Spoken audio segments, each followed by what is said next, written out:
आज हम बात करने वाले हैं उन लोगों के बारे में जिन्होंने अलौकिक शक्तियों और भूत प्रेत की दुनिया की जांच की, जो लोग पैरानॉर्मल इन्वेस्टिगेटर्स कहलाते हैं। ये लोग उन रहस्यमय घटनाओं के पीछे जाते हैं जिन्हें आम इंसान कभी समझ नहीं पाता। लेकिन क्या कभी आपने सोचा है कि ये लोग जिन अज्ञात और डरावने जगहों की जांच करते हैं, उनके साथ कभी कुछ अजीब या खतरनाक नहीं हुआ? आज हम आपको बताएंगे ऐसे कई लोगों की कहानी जिन्होंने पैरानॉर्मल इन्वेस्टिगेशंस की और जिनकी मौतें भी कई रहस्यमय परिस्थितियों में हुई। सबसे पहले हम बात करते हैं भारत के गौरव तिवारी की। गौरव तिवारी भारत के सबसे प्रसिद्ध पैरानॉर्मल इन्वेस्टिगेटर्स में से एक थे। उन्होंने अपने जीवन में हजारों हॉन्टेड जगहों की जांच की थी और कई टीवी शो में अपनी पैरानॉर्मल खोजों को साझा किया। गौरव तिवारी को लोग भारतीय एड वॉरेन भी कहते थे।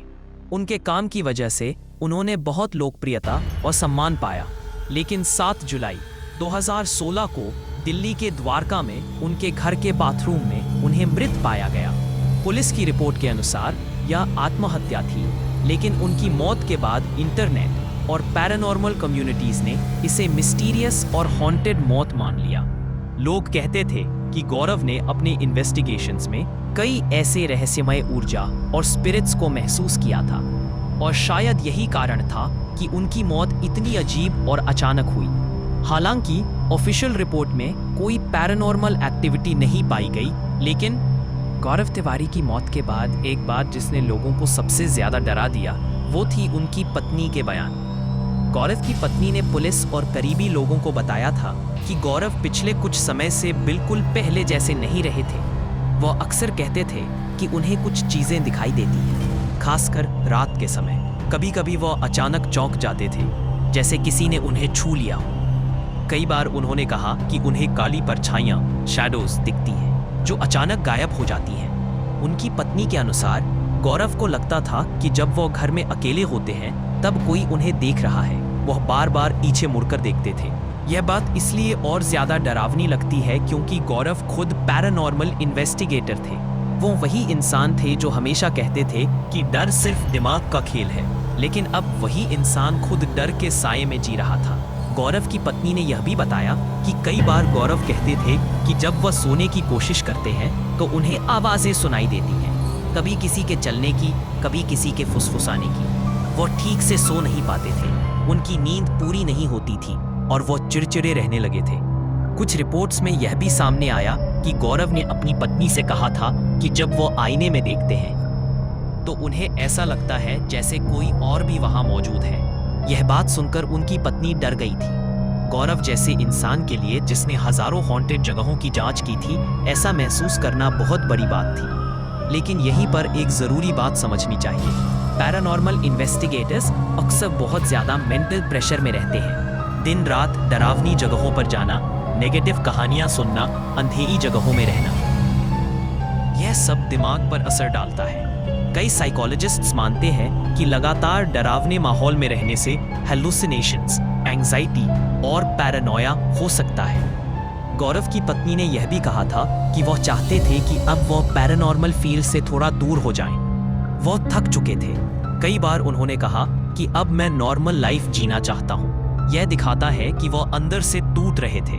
लेकिन सोशल मीडिया और पैरानॉर्मल कम्युनिटीज ने इन बयानों को एक अलग ही दिशा दे दी। लोगों ने कहना शुरू कर दिया कि गौरव पर किसी एंटिटी ने अटैच कर लिया था या कोई नेगेटिव स्पिरिट उनके साथ घर तक आ गई थी। कुछ लोगों ने कहा कि वह जिन जगहों पर इन्वेस्टिगेशन करते थे वहां से कुछ उनके पीछे पीछे आ गया। अब हम चलते हैं अमेरिका की ओर, जहां डैन रिवेरा नामक एक प्रसिद्ध पैरानॉर्मल इन्वेस्टिगेटर थे। Dan Rivera new England society for psychic research के लीड इन्वेस्टिगेटर थे। उन्होंने अपनी जिंदगी पैरानॉर्मल रिसर्च और गोस्ट इन्वेस्टिगेशंस में समर्पित कर दी थी। वह लोगों को हॉन्टेड जगहों और पैरानॉर्मल घटनाओं के बारे में बताते थे। जुलाई 2025 में डैन रिवेरा को पेंसिल्वेनिया के गेटिसबर्ग में एक होटल रूम में मृत पाया गया। उस समय वह एनाबेल डॉल की हॉन्टेड टूर पर थे।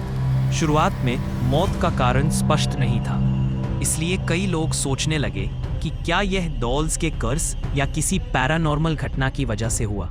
लेकिन ऑफिशियल रिपोर्ट्स के अनुसार उनकी मौत हार्ट अटैक के कारण हुई थी।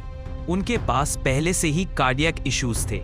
इस घटना ने इंटरनेट और पैरानॉर्मल कम्युनिटीज में बहुत चर्चा पैदा की और लोग इसे एक रहस्यमय पैरानॉर्मल घटना मानने लगे।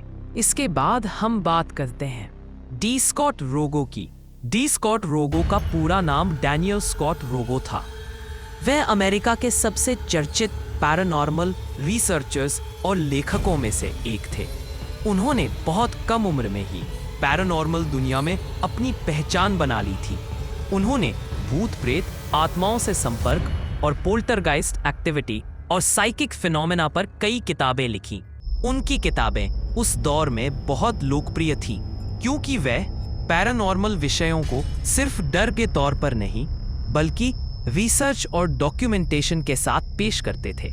डी स्कॉट रोगो का मानना था कि कुछ घटनाएं ऐसी होती है जिन्हें अभी का विज्ञान पूरी तरह समझ नहीं पाया है। वह अक्सर कहते थे कि गोस्ट्स और स्पिरिट्स को सीधे खारिज नहीं किया जा सकता बल्कि उन्हें समझने की कोशिश करनी चाहिए। यही सोच उन्हें पैरानॉर्मल दुनिया में एक अलग पहचान देती थी। अब बात करते हैं उनकी मौत की, जिसने उनकी पूरी लाइफ और वर्क को और ज्यादा रहस्यमय बना दिया। 1990 का साल, जगह थी Los Angeles, California. D Scott Rogo अपने घर में अकेले थे। अचानक एक दिन उन्हें उनके ही घर में चाकू मारकर हत्या कर दी गई। जब पुलिस वहां पहुंची तो उन्होंने देखा कि रोगो को कई बार स्टैब किया गया था। घर में ज्यादा तोड़फोड़ के निशान नहीं थे, जिससे यह साफ नहीं हो पाया कि यह रॉबरी थी या कोई पर्सनल दुश्मनी। सबसे डरावनी बात यह थी कि घर में जबरदस्ती घुसने, फोर्स्ड एंट्री के पुख्ता सबूत नहीं मिले। इसका मतलब यह हो सकता है कि हत्यारा या तो उनके जानने वालों में से था या फिर रोगो ने खुद दरवाजा खोला था। यही पॉइंट इस केस को और भी ज्यादा मिस्टीरियस बना देता है। पुलिस ने कई एंगल से जांच की। एक थ्योरी यह थी कि हत्या किसी पर्सनल डिस्प्यूट की वजह से हुई। दूसरी थ्योरी यह थी कि कोई ऑब्सेस्ड फैन या मेंटली अनस्टेबल व्यक्ति इसमें शामिल हो सकता है, क्योंकि पैरानॉर्मल राइटर्स के साथ ऐसा पहले भी हो चुका है। लेकिन पैरानॉर्मल कम्युनिटी ने इस केस को एक अलग ही नज़र से देखा। लोगों ने कहना शुरू कर दिया कि रोगो ने जिन चीज़ों पर रिसर्च की थी शायद वही उनके लिए खतरा बन गई। कुछ लोगों का मानना था कि उन्होंने किसी ऐसी शक्ति या जानकारी को छेड़ दिया था जिसे छेड़ना नहीं चाहिए था। हालांकि इसका कोई सबूत कभी नहीं मिला। सबसे अहम बात यह है कि पुलिस इन्वेस्टिगेशन के बावजूद यह केस आज तक ऑफिशियली अनसॉल्व्ड है। कोई आरोपी पकड़ा नहीं गया, कोई क्लियर मोटिव साबित नहीं हुआ। यही वजह है कि रोगो की मौत आज भी मिस्ट्री बनी हुई है। उनकी मौत के बाद उनकी किताबों की पॉपुलैरिटी और बढ़ गई। लोग उनकी लिखी बातों को नए नजरिए से देखने लगे। कुछ लोगों को लगने लगा कि उनकी किताबों में लिखी चेतावनियां कहीं ना कहीं उनकी अपनी जिंदगी पर भी लागू हो गईं। लेकिन रियलिटी यह है कि कोई भी ऑफिशियल रिकॉर्ड उनकी हत्या को पैरानॉर्मल घटना से नहीं जोड़ता। यह एक क्रिमिनल मर्डर केस है जो दुर्भाग्य से सॉल्व नहीं हो पाया। फिर भी जिस इंसान ने अपनी जिंदगी पैरानॉर्मल मिस्ट्रीज को समझने में लगा दी, उसकी खुद की मौत का रहस्य बन जाना लोगों के लिए बहुत डरावना और आकर्षक बन गया। आज डी स्कॉट रोगो को सिर्फ एक रिसर्चर के रूप में नहीं बल्कि एक ऐसे इंसान के रूप में याद किया जाता है जिसकी मौत भी उसी तरह रहस्यमय रही जैसे उसके लिखे विषय। और शायद यही वजह है कि जब भी पैरानॉर्मल डेथ्स की बात होती है उनका नाम अपने आप सामने आ जाता है।